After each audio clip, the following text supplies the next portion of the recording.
You feel it, don't you? A profound sense of exhaustion, maybe the exact source remains elusive. A nameless fatigue that settles deep within your bones, but the feeling itself is undeniable.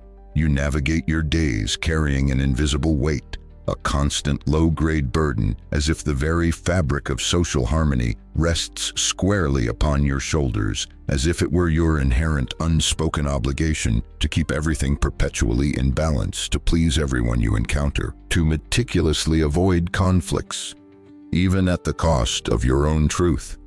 To always be the embodiment of kindness, unwavering understanding, and unfailing politeness. From your earliest memories, the narrative was clear, hammered into your consciousness through countless subtle and overt lessons. Being a good person was unequivocally the right thing to do. The virtuous ultimately triumph. Kindness offered freely would inevitably be reciprocated in kind. It was supposedly enough to simply be fair, honest, humble, and the world, in its inherent justice, would recognize your worth and reward your integrity. But what if I told you right here, right now, that much of this deeply ingrained belief system is a lie? Not necessarily a malicious lie, perhaps, but a comfortable lie. A societal sedative taught and reinforced to keep you well-behaved, predictable, easily manageable, ultimately controllable. Take a moment for unflinching self-reflection. How many countless times have you deliberately stayed silent, biting back your true thoughts or feelings, simply to preserve a fragile artificial peace? How many times have you effectively erased yourself, minimizing your own needs and desires, sacrificing your own well-being just to avoid the mere possibility of disappointing someone else? And perhaps the most painful inventory, how many times have you endured blatant disrespect, allowed someone to take advantage of your generosity or goodwill, and yet somehow managed to plaster on a strained smile, utter the hollow words, "It's all good," while simultaneously swallowing the bitter cocktail of your tears, your righteous anger, your wounded pride, all sacrificed upon the altar of a supposed virtue that ironically seems only to render you increasingly ignored, unseen, and undervalued. Listen carefully now, because this strikes at the heart of the matter. The world, in its raw, unvarnished reality, does not inherently reward the perpetually nice guys. It does not operate on a simple karmic equation where goodness automatically translates to success or respect. The world, in its pragmatic and often ruthless efficiency, rewards the strategic ones. If you find yourself drawn to this message, if these words resonate within the weary chambers of your heart, it's likely because you have already felt this uncomfortable truth etched onto your very skin.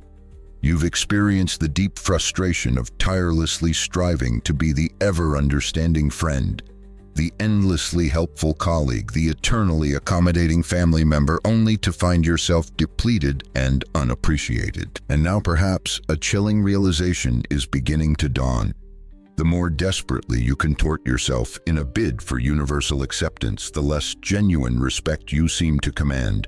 The more readily you give in sacrificing your boundaries, the more relentlessly the demands upon you escalate. The more freely and unconditionally you give of your time, energy, and resources, the less you are ultimately valued, your contributions taken for granted as an inexhaustible, easily accessible commodity. And it is precisely at this juncture, this crossroads of disillusionment and burgeoning awareness, that the often misunderstood, frequently maligned figure of Niccolò Machiavelli enters our narrative. Machiavelli was not the simplistic caricature of evil, the demonic advisor whispering nefarious plots that popular imagination often paints him to be. He was perhaps more accurately one of the first political thinkers to dare tell the naked, unvarnished truth about how power actually operates in the real world, stripping away the idealistic veneer of wishful thinking. He possessed a profound understanding of a fundamental truth that most people steadfastly refuse to accept, clinging instead to comforting moral platitudes, pure morality, detached from the pragmatic realities of human nature and power. Dynamics is not a strength but a potential trap. He recognized that simply being seen as good is fundamentally distinct from being genuinely effective, truly fair in outcome, or inherently worthy of respect in the eyes of the world. In this exploration, we are going to engage in a conversation without filters, without the masks of social convention we've all been conditioned to wear. We will delve directly into the uncomfortable, challenging reasons why you may need to consciously stop trying so desperately to be a good person, according to those narrow, often self-defeating definitions. And let me be unequivocally clear, this is absolutely not an invitation to embrace cruelty, cynicism, or cold-heartedness. It is rather a call to wake up, to awaken from the comforting but ultimately debilitating childish dream that the world operates on simple principles of fairness, and that merely possessing virtue is sufficient guarantee of reward or respect. We will endeavor to expose the underlying truths of social interaction, the often unspoken mechanics of influence and power, no matter how uncomfortable or disillusioning they may initially seem. Understand this fundamental principle, etch it into your awareness. As long as your primary driving motivation is to please everyone, you will remain inextricably tethered to their expectations, a willing hostage to your own ingrained, often weaponized kindness. And if you are already feeling the profound weariness of being perpetually used, routinely ignored, easily discarded, like a disposable tool whose utility has waned, then perhaps, just perhaps, it is undeniably time for a radical change. It is time to learn the pragmatic lessons from Machiavelli that conventional wisdom never taught you, and to finally decisively take control of your own life. Are you ready to dismantle the comfortable lie and embrace a more empowered, albeit potentially more challenging reality? Then let us begin. Do you still cling even tentatively to the comforting belief that the world inherently values and rewards good people simply for their goodness?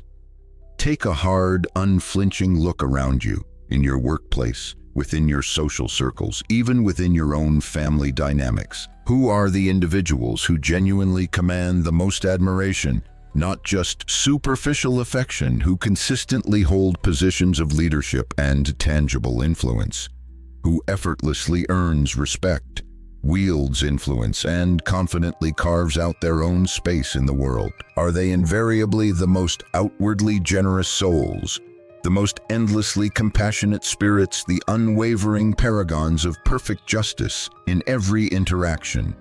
Or does a different, perhaps less comfortable set of qualities often come into play? Are they not more often than not the most strategic thinkers, the most assertive communicators, the individuals who are demonstrably the hardest to manipulate or exploit? The truth, when stripped bare of idealistic platitudes, can feel brutal.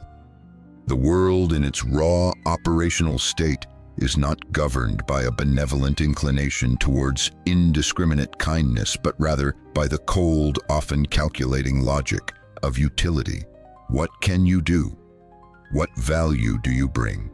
What influence do you wield? Machiavelli grasped this fundamental principle with penetrating clarity. Centuries ago, his seminal, often controversial work, The Prince, was not intended as a manual for villainy, a step-by-step guide on how to be malicious or deceitful. Rather, it was a starkly realistic, often uncomfortably cynical depiction of the intricate game of power as it was actually played in his time, and arguably as it continues to be played, albeit in more subtle forms today. And one of the most bitter, yet undeniably potent lessons he imparts, a truth that resonates with chilling accuracy for anyone who has ever felt overlooked, despite their best intentions, is this: being good in and of itself is simply not enough. In many real-world scenarios, a naive adherence to conventional goodness, a relentless focus on being universally liked and accommodating, can tragically become the quickest, most direct route to being marginalized, exploited, and ultimately discarded. Consider the countless individuals who dedicate their lives to embodying the very definition of a good person. Unwavering loyalty, boundless kindness, endless understanding. They consistently give their best, extending a helping hand without any expectation of reciprocation. Yet contemplate the harsh reality the very day their perceived utility wanes the moment they are no longer seen as a valuable asset or a convenient resource. How often are they swiftly forgotten, seamlessly replaced? Their voices silenced, their past contributions disregarded. And perhaps the most galling part, often this occurs without a shred of guilt or even conscious awareness from those who benefited most from their past generosity. Why does this happen with such disheartening frequency? Because the world, in its pragmatic and often self-interested assessment, does not primarily measure your intrinsic worth based solely on the purity of your morality. It predominantly measures you by what you deliver, by the tangible influence you possess, by the measurable impact you make. Have you ever consciously observed the subtle yet pervasive dynamics at play? The perpetually nice guys often find themselves trapped in a cycle of constantly chasing approval, chasing recognition, chasing validation. They are forever justifying their actions, over-explaining their intentions, desperately trying to prove their deservingness of basic respect or consideration. Meanwhile, those individuals who confidently set boundaries, who possess the quiet strength to utter the potent word no without flinching or offering elaborate apologies, who present themselves with unwavering clarity and self-assurance, they are the ones who consistently command attention. They possess a voice that is heard. They confidently occupy the space they deem their own. And why this stark difference? Because blind, indiscriminate kindness offered without discernment or boundaries is often unconsciously perceived not as a virtue to be cherished, but as an inherent weakness. Those who consistently avoid confrontation at all costs, who never pose even a potential threat to the status quo or to others' agendas, are paradoxically not taken seriously in the long run. They are often relegated to the role of a convenient resource, an easily accessible tool, rather than being recognized and respected as a fully formed individual with their own needs, desires, and agency. You can utterly exhaust yourself, metaphorically kill yourself, in a Sisyphean effort to please everyone around you, but understand this critical truth. If you do not represent some form of power, whether it be the power of expertise, the power of influence, the power of consequence for mistreatment, others will likely not hesitate to leverage your goodwill, your accommodating nature for their own gain. It is a harsh assessment. I know a truth that often jars against our deeply ingrained moral compass, but it reflects the operational reality of many human interactions. Machiavelli astutely observed that a leader, and in the context of your own life, you are the leader, the prince or princess of your own destiny, should not primarily seek to be loved, but rather to be feared if forced to make a choice between the two. Now, fear in this Machiavellian context does not necessarily mean inspiring terror or dread. It refers more accurately to cultivating a profound respect, born from the clear perception that you are someone with the power to act, that you possess agency, that you cannot be passively trampled upon without reaction, that you are not merely a replaceable, insignificant piece in someone else's elaborate game. And this fundamental principle extends directly and powerfully to your own life. If you continue to prioritize being perpetually pleasant, universally accommodating above all other considerations, you will regrettably continue to be perceived by many as someone easily disregarded, easily exploited, easily discarded. Not necessarily because you are inherently a bad person, but simply because the world, in its relentless pursuit of utility and self-interest, does not inherently reward those who willingly fade into the background, those who make themselves invisible through excessive agreeableness. It is imperative, therefore, that we delve deeper to understand the underlying origins of this often unhealthy, self-sabotaging desire to be universally accepted at all times. because hidden beneath the surface layer of your ingrained kindness, there often lies something far more profound, something potentially darker, something that may have been silently sabotaging your well-being and hindering your progress for years. And that hidden driver is precisely what we will explore next. In the following section, we will dive into the complex psychological roots of those who live perpetually trying to please others, and we will uncover the uncomfortable truth about why far too often being relentlessly nice is simply a skillfully disguised form of fear. You weren't born with an innate, insatiable craving to please every single person you encountered. This behavior, this deep-seated pattern, was taught to you. And worse, in many cases, it was insidiously conditioned into your very being, often starting from your earliest, most formative years. From childhood, you began to absorb the implicit and explicit message that acceptance, belonging, even love itself, often came at a significant price: the subtle and sometimes not so subtle relinquishing of parts of yourself.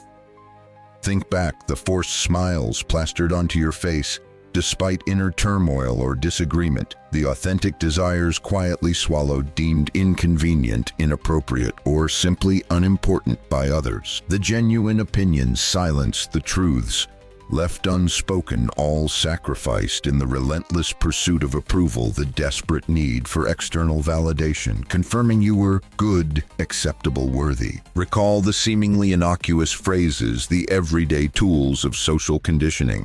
From the sharp reprimand, "Don't do that, it's ugly," implicitly linking your natural behavior to undesirability, to the seemingly benign instruction, "Be nice now," often meaning "be compliant," or the condescending praise, "Oh, you're so polite," rewarding agreeableness over authenticity. And so, little by little, interaction by interaction, you unconsciously molded yourself, chipping away at your true nature, striving to fit neatly into the predefined expectations projected onto you by parents, teachers, peers, and society at large. But here lies the cruel, often unacknowledged irony: pleasing everyone all the time is not a sustainable path to genuine connection or lasting fulfillment. It is, in fact, an insidious emotional trap, a self-constructed psychological prison, meticulously built with the very bricks of poisoned compliments, praise contingent on compliance, and punishments disguised as education, disapproval, or withdrawal of affection for expressing dissent or asserting needs. You learn through repeated, often painful experience that pleasing others often resulted in a temporary reprieve from judgment, perhaps even a fleeting conditional moment of perceived love or acceptance. Conversely, the expression of authentic anger, the setting of firm boundaries, any perceived hint of selfishness, which often simply meant prioritizing your own legitimate needs, was swiftly met with disapproval, rejection, social ostracization, or the dreaded label of being difficult, ungrateful, or simply not nice. So your ingenious, adaptable mind, driven by the fundamental human need for survival and belonging, did precisely what any intelligent organism would do. You adapted. You learned to prioritize external validation, the perceived safety of fitting in over the often riskier path of internal authenticity. The profound problem, however, is that this adaptive mechanism, once perhaps a necessary childhood survival strategy, has morphed over time into a pervasive, deeply ingrained pattern of submission. Fast forward to today, you may find yourself paralyzed by the mere thought of saying no, the word itself triggering an almost automatic cascade of guilt, anxiety, and fear of negative consequences. You might feel an almost unbearable sense of responsibility for the emotional well-being of others, constantly monitoring their moods, anticipating their needs, even when fulfilling them comes at the direct, often devastating expense of your own inner peace, energy, and vitality. Frustrations simmer beneath the surface, carefully concealed behind a mask of agreeableness. Disappointments are swiftly brushed aside with premature forgiveness, a desperate attempt to maintain the illusion of harmony and avoid uncomfortable truths. You exhaust your precious life force, striving relentlessly to maintain an image, a carefully curated persona that others have come to expect from you. Not because this image reflects your true essence, your authentic self, but because it is the performance you learned long ago was necessary to provide a semblance of security, acceptance, perhaps even love. But here is the stark, unflinching reality check. This deeply ingrained pattern, this relentless drive to please is not genuine kindness. It is at its core fear. It is the deep-seated fear of being rejected, the primal dread of not being loved or lovable. If you reveal your true, imperfect self, the pervasive anxiety of being seen as a bad person, if you dare to prioritize your own needs or express dissent, it is fundamentally the fear of being who you really are. A complex human being complete with legitimate desires, righteous anger when boundaries are crossed, the inherent right to establish limits, and the fundamental need for your own voice to be heard and respected. And this pervasive, often subconscious fear has insidiously transformed you into someone who actively, albeit often unknowingly, sabotages themselves. Someone who habitually hides behind socially acceptable but emotionally destructive behaviors. The most tragic aspect of this dynamic, you may not even consciously realize the extent to which you are engaging in this self-defeating pattern. You might label your chronic people-pleasing as empathy, yet upon closer inspection, it often masks a profound fear of confrontation. You might call your relentless accommodation understanding, but frequently it is rooted in a deep-seated fear of abandonment. You might even genuinely believe your constant self-sacrifice stems from kindness, but at its core it can often be traced back to the crippling fear of not being enough unless you are perpetually giving, serving, and appeasing others. Your ingrained kindness, in far too many instances, has become a meticulously crafted mask, an unconscious, deeply embedded strategy designed primarily to shield you from the perceived, often amplified pain of potential rejection. But this protective mask comes at a devastatingly high cost. It systematically suffocates your authenticity, stifles your inherent personal power, and gradually erodes your fundamental sense of dignity. And be warned, if you do not consciously choose to begin the difficult process of removing this mask, it will eventually, inevitably begin to fuse to your very skin. It will become your de facto identity. And one day, perhaps sooner than you think, you will gaze into the mirror and find yourself looking at a stranger, no longer able to discern the true, authentic self that lies buried beneath layers upon layers of learned compliance and fear-based accommodation. But take heart, there is a way back, a path towards reclaiming your authentic self, your inherent power, your eroded dignity. And to find this path, to navigate its often challenging terrain, we need to learn from someone who possessed an unparalleled understanding of the intricate interplay of image perception and strategic action, Machiavelli.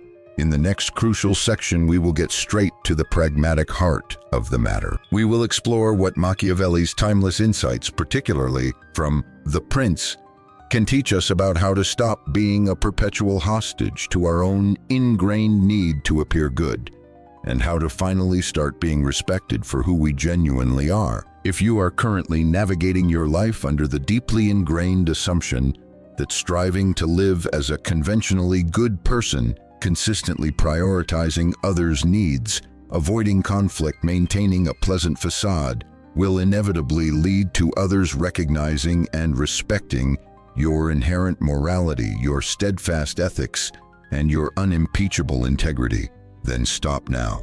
Pause and seriously reconsider this foundational belief. Niccolò Machiavelli issued a potent, often unsettling warning over 5 centuries ago, a warning that resonates with chilling accuracy in the complex social dynamics of today. This path of pure, naive virtue is beautiful but dangerous. In the real world, it is not the good who inherently win, it is the effective who win. And effectiveness, true effectiveness in the intricate, often unforgiving game of life, demands strategy. It requires a clear-eyed, pragmatic understanding that people in their myriad interactions are not primarily motivated by your inherent goodness or pure intentions. They act far more often driven by a complex interplay of perceived self-interest, underlying fears, and the subtle or overt dynamics of power. In his seminal work, the Prince Machiavelli penned a sentence that strikes with the force of a physical blow, a profound insight that brutally unmasks the comforting illusion many of us cling to. Everyone sees what you appear to be, but few feel what you really are. This seemingly simple statement carries profound and often uncomfortable implications.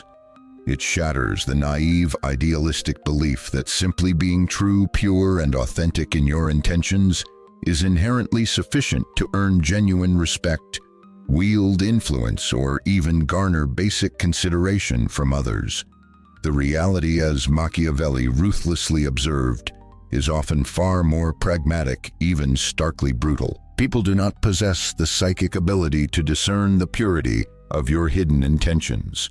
They react not to your inner state, but to your outward presentation, your perceived image, the tangible impact you have on their world and their interests.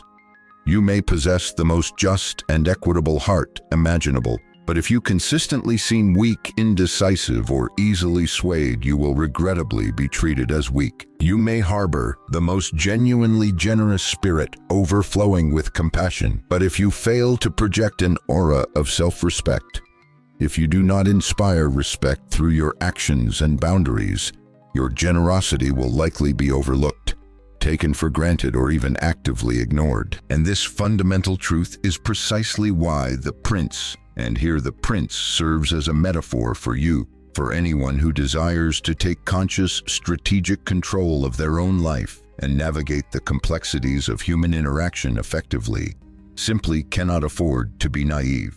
The wise individual, the one who seeks not just to survive but to thrive, must cultivate the sophisticated ability to appear virtuous when it is strategically advantageous to foster goodwill, build trust, form alliances, yet must also possess the inner fortitude and strategic acumen to act decisively and pragmatically when necessary to protect their interests, uphold their boundaries, and assert their will, even if those actions might not appear conventionally nice. Machiavelli famously advises that the prince must understand how to effectively utilize the dual nature of the human animal, the cunning of the beast, and the reason of man. Specifically, he asserts that the prince must learn to embody both the fox and the lion. The fox possesses the cunning necessary to recognize hidden traps, subtle manipulations, and unspoken agendas. The fox knows how to navigate complex situations with subtlety and awareness, moving silently and observing keenly. The lion, on the other hand, embodies overt strength, projecting an aura of power and consequence that serves to terrify the wolves, those who might seek to prey upon perceived weakness. The lion imposes respect through sheer presence and the implicit threat of action. Crucially, Machiavelli does not advocate for being exclusively one or the other. His wisdom lies in the synthesis: be both. Be wise enough, like the fox, to perceive the underlying motives of those around you, to discern manipulation before it takes root, and simultaneously be strong enough, like the lion, to project an image of self-respect and unwavering consequence that makes others think twice, perhaps even thrice, before attempting to take advantage of you or disregard your boundaries. Do you genuinely yearn to be respected, not merely liked, tolerated, or appeased? Then understand that the virtue Machiavelli implicitly recommends is not the passive, self-effacing goodness preached by traditional moralists. It is virtu, a potent, dynamic blend of courage, sharp intelligence, unwavering audacity, disciplined self-control, and pragmatic effectiveness. It is the capacity to act with calculated coldness when necessary, not out of inherent cruelty, but out of a clear-eyed understanding of the situation. It is the wisdom to recognize that sometimes appearing resolute, even seemingly cruel in the short term, e.g., enforcing a difficult but necessary boundary, Making an unpopular but just decision is the only effective means of maintaining order, protecting oneself, or achieving a greater long-term good. This is strategic wisdom, not malice. Consider another of Machiavelli's piercing, often unsettling quotes. A man who wishes to act entirely up to his professions of virtue in all circumstances like a good man soon meets with what destroys him among so many who are not good. And you likely know this truth intimately, not from reading a book, but from the often painful lessons of your own lived experience. You have perhaps countless times attempted to navigate every situation with unwavering goodness, assuming often mistakenly that others would operate by the same ethical framework, the same code of conduct. And what has been the consistent, often disheartening result? Frequently, it has been a cycle of abuse, having your kindness taken for granted or exploited.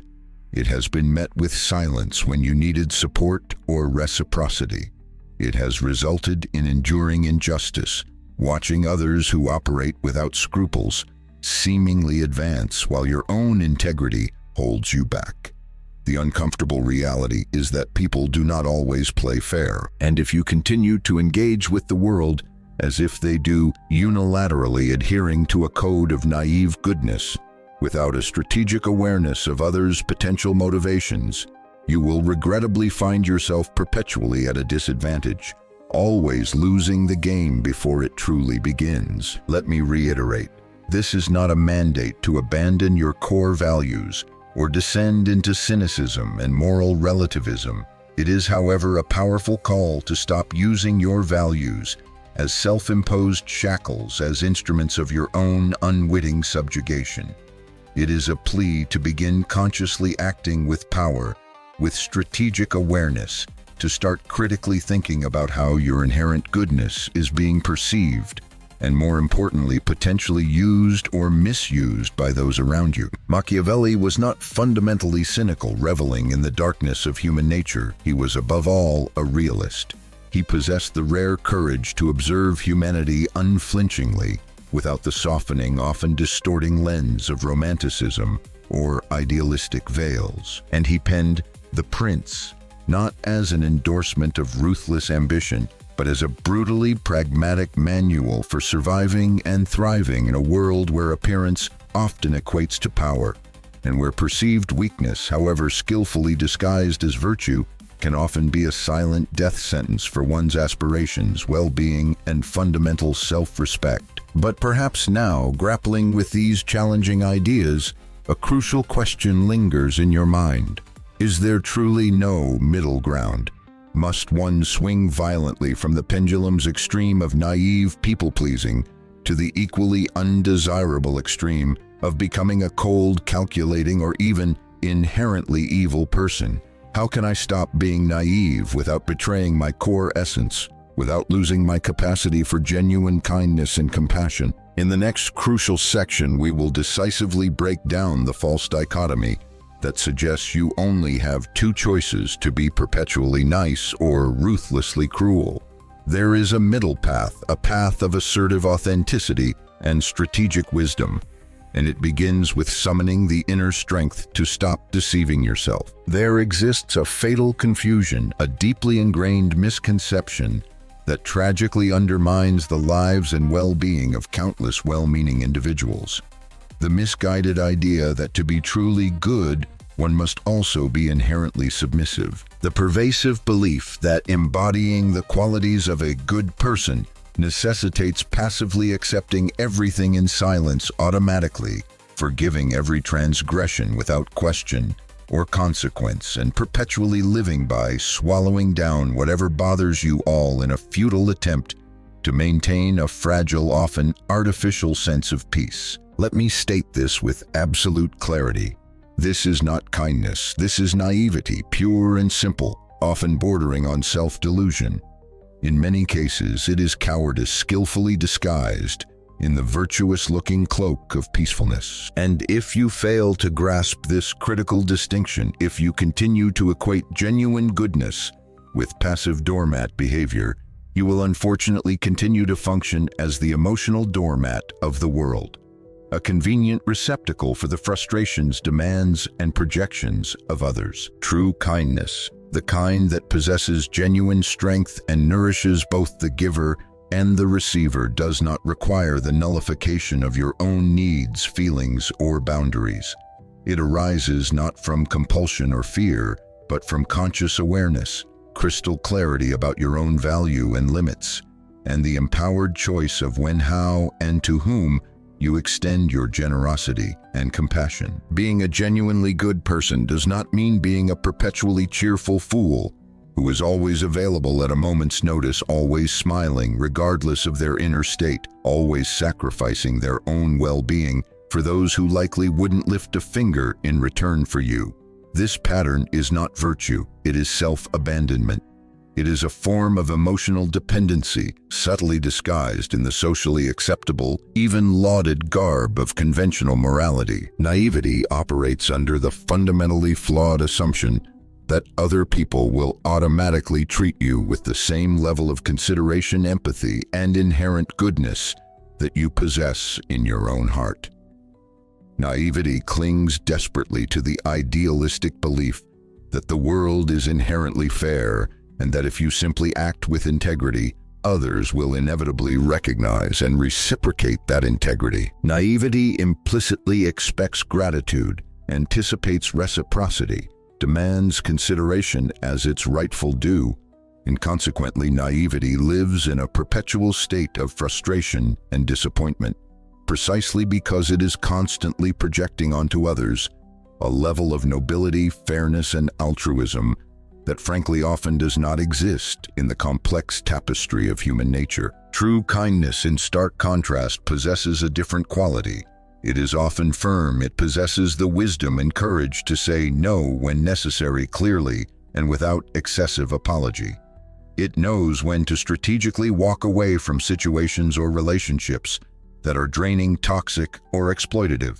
It operates with the discerning understanding that not everyone deserves your best efforts, your deepest compassion, or your most precious resources. It recognizes that indiscriminately giving your all to those who offer nothing of value or respect in return is not generosity. It is waste, a depletion of your own vital energy. You absolutely can be a profoundly just, deeply compassionate, and fundamentally integral person while simultaneously being feared in the Machiavellian sense of being respected for your strength and boundaries. You can be genuinely respected. You can be someone who commands presence, who clearly communicates what they tolerate, and just as importantly, what they absolutely do not accept. Machiavelli, despite the often harsh interpretations of his work through modern, often overly sensitive eyes, did not fundamentally hate virtue or genuine goodness.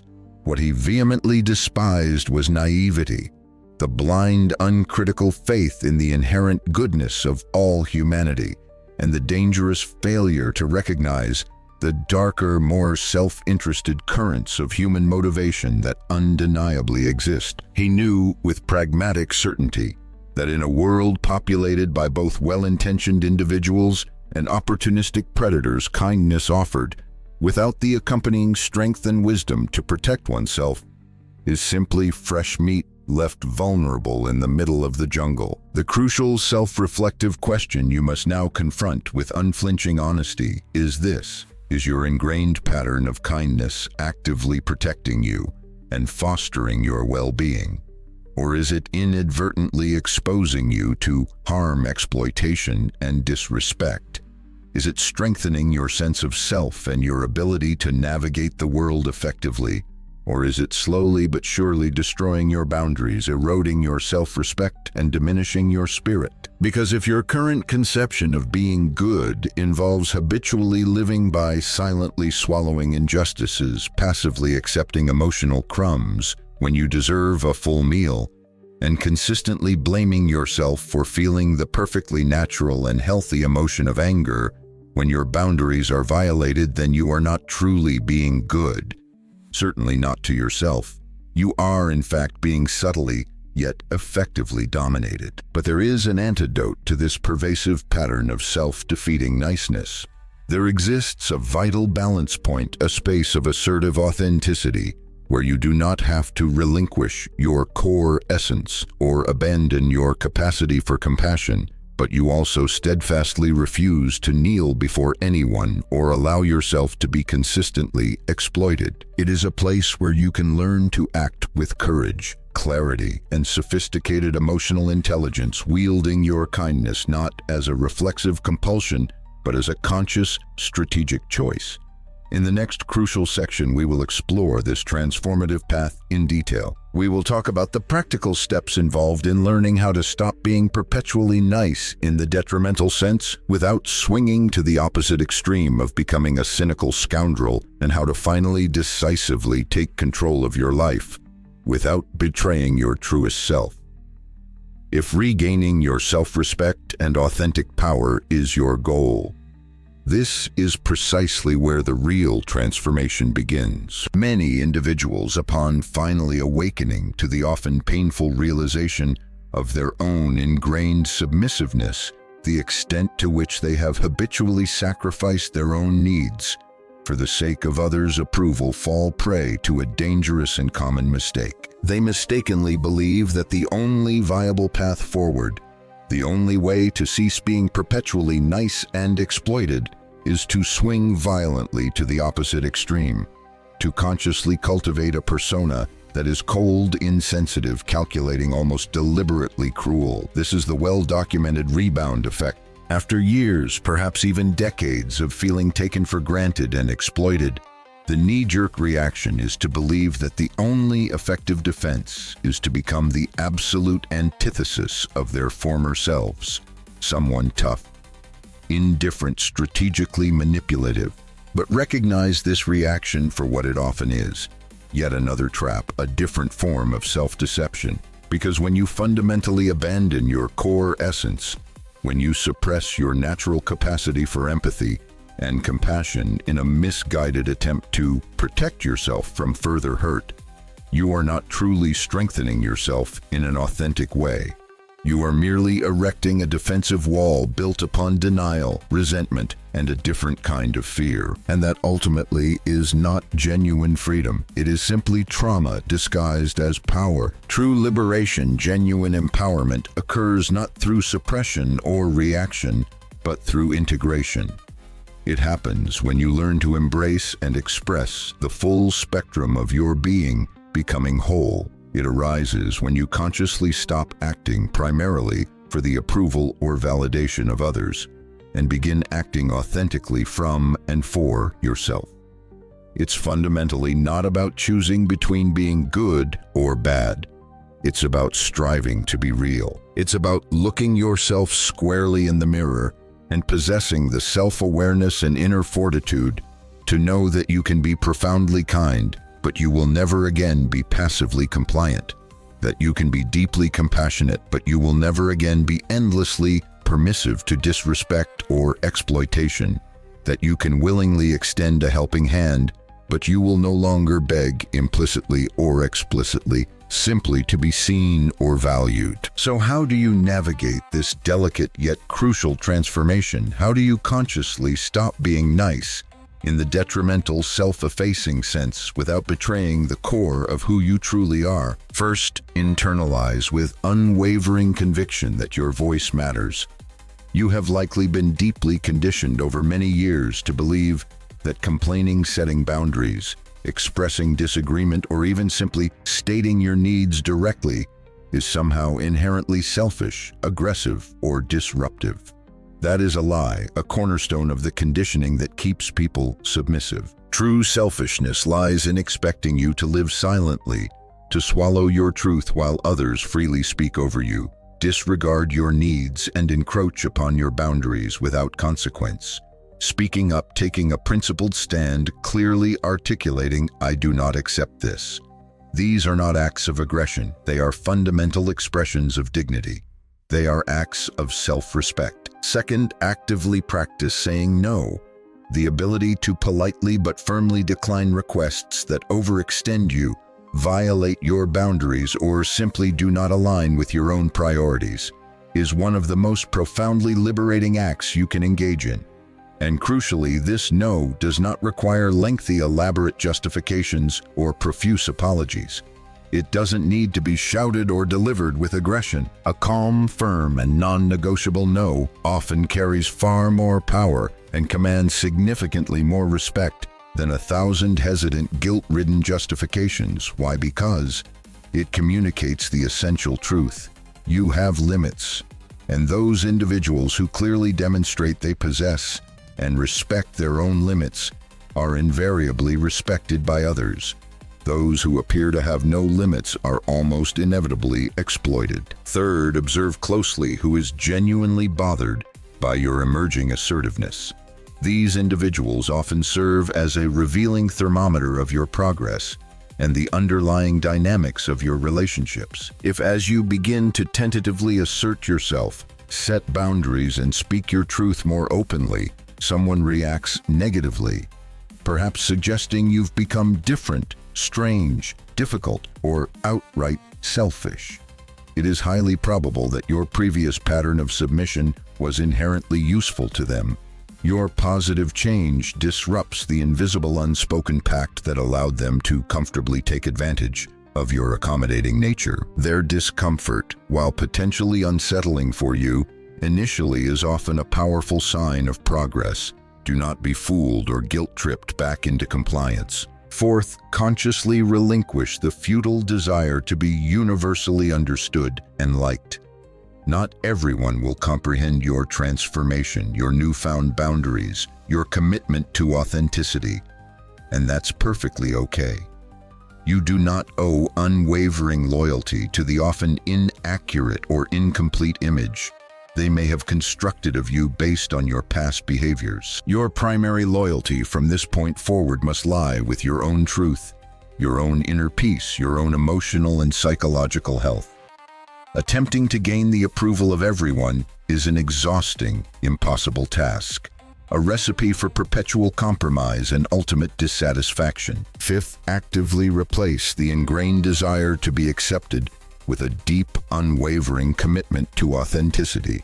When you begin to consistently act from a place of genuine authenticity, aligning your words and actions with your true values and needs, you may indeed displease some individuals who benefited from your previous compliance. However, you will simultaneously begin to attract the genuine respect of those whose opinions truly matter, those who value you for who you authentically are, not merely for what you constantly give them. And perhaps even more profoundly, you will begin to cultivate a deep and unwavering respect for yourself. And that form of internal respect, that inherent sense of self-worth, is the kind that no one under any circumstances can ever take away from you. Machiavelli, let us remember, did not write The Prince to teach you how to embrace cruelty or ruthlessness. He wrote fundamentally to teach you how to stop being naive. And arguably, the greatest, most self-destructive form of naivety is clinging to the comforting but ultimately false belief that simply being nice is a sufficient strategy for earning genuine respect and navigating the complexities of this world effectively. It is not. It takes immense courage to consciously abandon the familiar, albeit ultimately self-defeating role of the perpetual pleaser. It requires significant strength to stand firmly in your own truth, to be who you genuinely are without constantly seeking external permission or validation. But this transformative journey, this reclaiming of your authentic self, is not yet complete, because now comes the decisive moment, the critical juncture where understanding must translate into unwavering action. The choice between continuing down the path of subtle self-sabotage, forever bound by the need for approval, or finally definitively taking the reins of your own life. In this final crucial part, we will conclude with a direct, potentially brutal, yet absolutely necessary call for you to confront the stark reality. Your deeply ingrained obsession with being perceived as good may be costing you everything: your energy, your authenticity, your power, your very sense of self. The time has undeniably come to make a conscious, definitive decision. Do you ultimately want to be universally loved, or rather superficially liked and approved of? Or do you want to be fundamentally free? It's time for a moment of brutal honesty directed squarely at yourself. How much longer are you going to continue this exhausting performance, this charade of pretending to be the perpetually agreeable nice guy or nice girl? How much longer will you relentlessly sacrifice your precious energy, stifle your authentic voice, compromise your fundamental dignity, all simply to maintain an image that isn't even truly yours, but rather a carefully constructed facade designed to meet the expectations of others? Do you genuinely believe deep down that this constant self-abnegation constitutes virtue, that this pattern of self-sacrifice equates to some form of nobility? Let me be blunt. This is prison. A self-imposed psychological prison, an emotional prison, a cell deceptively decorated with the hollow praise of false compliments, where you are subtly applauded precisely for being harmless, for being utterly predictable, for posing absolutely no threat to the comfort or agendas of others. But I will tell you something now, something that perhaps no one has ever had the raw courage to articulate to you before. No one is coming to free you from this. No external savior will miraculously appear, express profound gratitude for all your countless sacrifices, bestow upon you the genuine respect you rightfully deserve, and finally declare, now you can rest. Your duty is done. That idealized scenario, that comforting fantasy, is simply not going to happen. Why? Because as long as you remain fundamentally willing to be used, whether consciously or unconsciously, there will always be someone perfectly willing to oblige, to step forward and take advantage of your accommodating nature. This isn't necessarily born of inherent malice.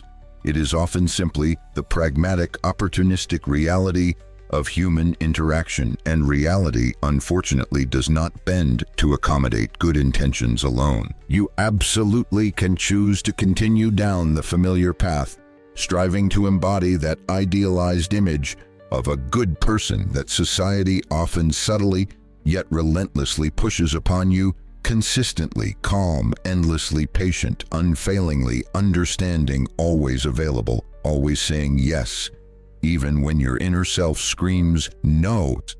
But if you choose this path, prepare yourself honestly for a future likely defined by simmering frustration, deep-seated resentment, and a profound soul-crushing sense of invisibility. Or you can wake up. You can make the conscious, deliberate decision right here and right now that your inherent kindness will no longer function as a collar around your neck, restricting your movements and silencing your authentic voice. You can choose to begin acting with intention, with presence, with unwavering firmness. You can decide that you will consciously choose when to be generous, and more importantly, to whom. You can resolve that you will no longer perpetually give what you do not receive in return, depleting your own resources in unbalanced exchanges. You can declare that you will no longer live your life primarily seeking the fleeting approval of others, like a loyal but ultimately powerless dog desperately begging for scraps of affection and validation. The fundamental truth, stripped bare of societal niceties, is remarkably simple. The world ultimately respects those who demonstrably respect themselves.